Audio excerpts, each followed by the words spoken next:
The coronavirus is affecting our economy. Let's have a look. Hello everyone, Florian Heise here, and welcome to another episode of HeiseSays. I've got my stein of coffee, and I thought we would have a look at this article from the ABC, and it's to do with the Western Australia crayfish industry in trouble because of the coronavirus outbreak over in China. And it is a prime example how Chinese economic issues or health issues or other scares can affect our economy here in Australia. Now, Western Australia is the source of most of our exports to China, and a large portion of those are from iron ore, but we can see here in this crayfish example what can happen. And because this economic impact will primarily be in China, it is going to have an impact on the Australian economy. Now, I'm just looking at the figures down here. The global impact of SARS was about 100 billion US, 150 billion perhaps, or 30 billion. So the range is all over the place. But one can argue that this will have an impact on the Australian economy, as we can see in this article. And just for those of you that don't know, I will bring up one of my favorite websites here, and you can see here, we'll scroll down to the destinations for our exports. 35% are to China. So slowdown in China, and 5.8% are to Hong Kong. So I mean, the issue is if we even have a health scare and economic slowdown in China, Hong Kong, and a lot of other Asian countries, that is going to have an impact on the Australian economy. That is going to definitely have an impact on the Australian economy, regardless of how fast they can find a cure, regardless of how efficiently they can treat people. There is still going to be an issue with this. It'll flow through to the rest of the economy. People will take sick days, people will work less, people will stay home, and they'll be afraid. So let's have a look at this example from Western Australia. So the WA crayfish industry halts exports as coronavirus shuts down Lunar New Year celebrations. For the first time, the world's largest rock lobster exporter has put all deliveries on hold as Lunar New Year celebrations are cancelled due to the coronavirus outbreak in China.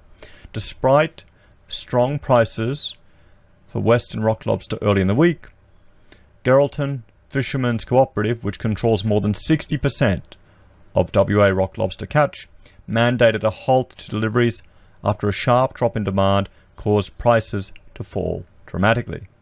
Chinese New Year is a peak time for the fishery, with lobsters a main feature at banquets and celebrations. Well, I'm sure they would be. I mean, they're looking quite delicious, actually, just watching that.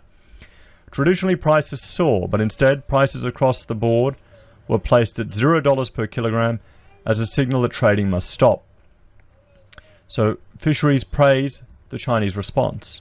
In a statement, Geraldton Fishermen's Cooperative Chief Executive Officer Matt Rudder said it is the first time the organisation has mandated a halt on deliveries. It has been encouraging to see the Chinese government response to this outbreak has been decisive and swift, Mr. Rudder said. So we remain optimistic that the situation will be contained and the impact on our markets will be short-lived.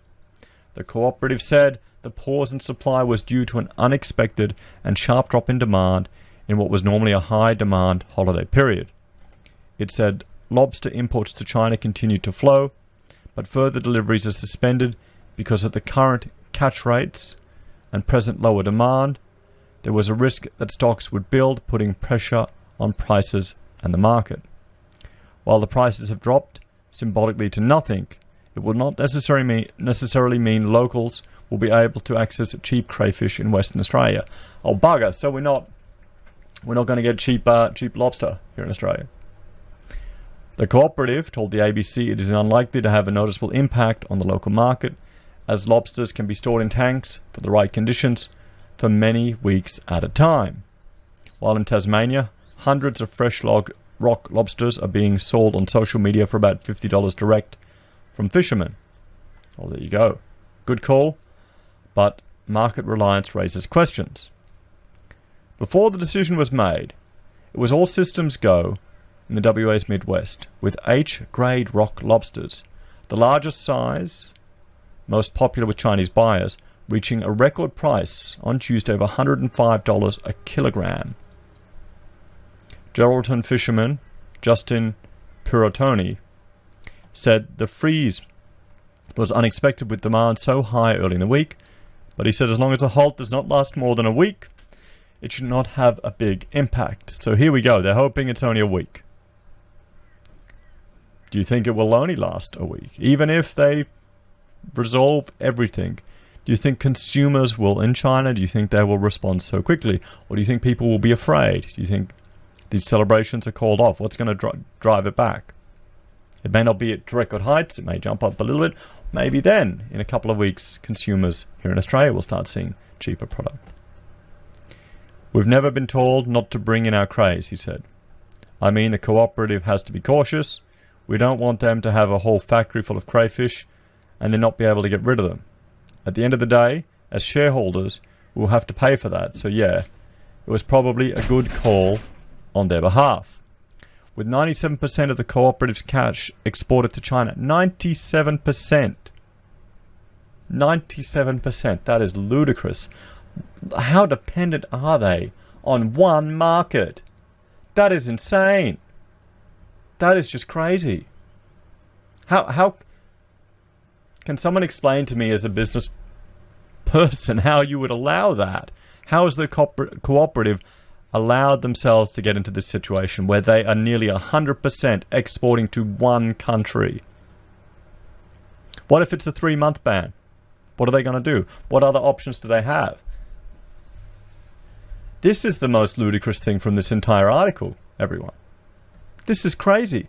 I was in a situation where, we were a small business and we'd be like getting 80% of our revenue from one client when we had some of these big mining jobs or these big retail jobs. And that would terrify me. It would terrify me because that means I was so busy working on that. I need to get out there and drum up more work just to get the balance right. But 97% is insane. How have they allowed that to happen? How have they allowed that to happen? So the situation had brought up concerns about relying on one customer. No duh. This is insane. Well, there you go. This sort of thing brings it to the forefront, he said. There are just no other markets at the moment that are willing to pay what China wants to pay. Well, there you go. That's the problem. You're getting greedy, and I understand why. I mean, good on them, but you need to diversify, guys. You need to have security in other markets. Spread it out a bit.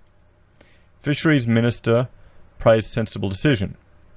Acting Fisheries Minister David Templeman praised the cooperative for taking such precautions. The important thing is, this is a decision that has been made by the cooperative itself, and they are autonomous in that respect, he said.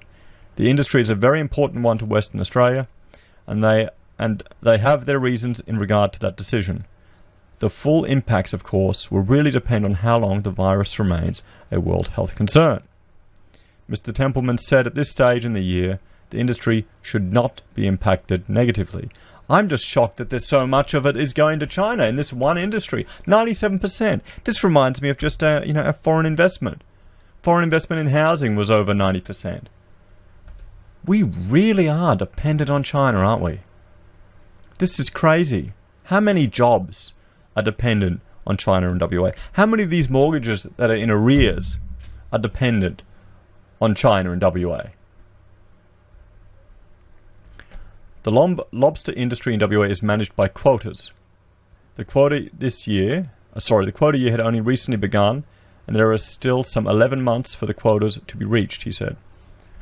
I would be hopeful, as many others are, that this virus will be addressed, and indeed the impacts and spread will be contained, and then we will return back to normal market processes.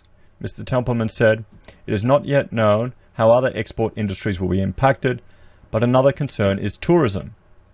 Well, let's just bring up the tourism information here in Australia, guys. And you can see in Australia, tourism is about 3.1% of the national GDP and $60.8 billion.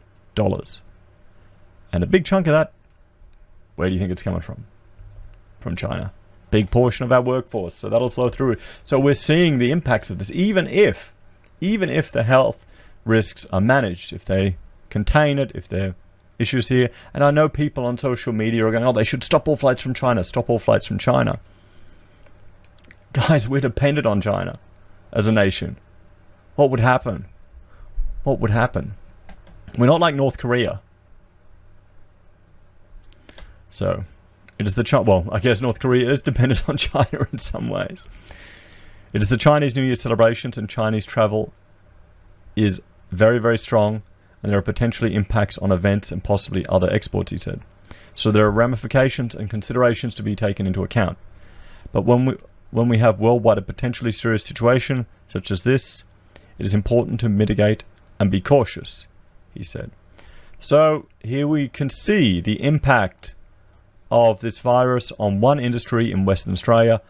But what is so concerning to me is that industry that controls 60% of the crayfish catch in Western Australia is 97% dependent on one destination. Let me know what you think about this, guys, in the comments below. Thank you for watching. That's a lot worse than I thought with regards to how dependent that industry is on China. It's crazy. Please like, share, and subscribe. If you're a fan of the channel and want to really help, we have a Patreon where you can make a small monthly donation. We also have the ability for you to join the channel here on YouTube, where you can get access to badges and emojis. We have the ability for you to use our referral links at Independent Reserve, at Amazon and eBay, where you can make a consumer purchase or do a trade, and we receive a small commission that costs you nothing. We have pocket squares for sale on the HeiseSays website. And finally, we have PayPal for you to make a direct contribution. Take care, everyone. Have a great day, and I will talk to you in the next video. Bye for now.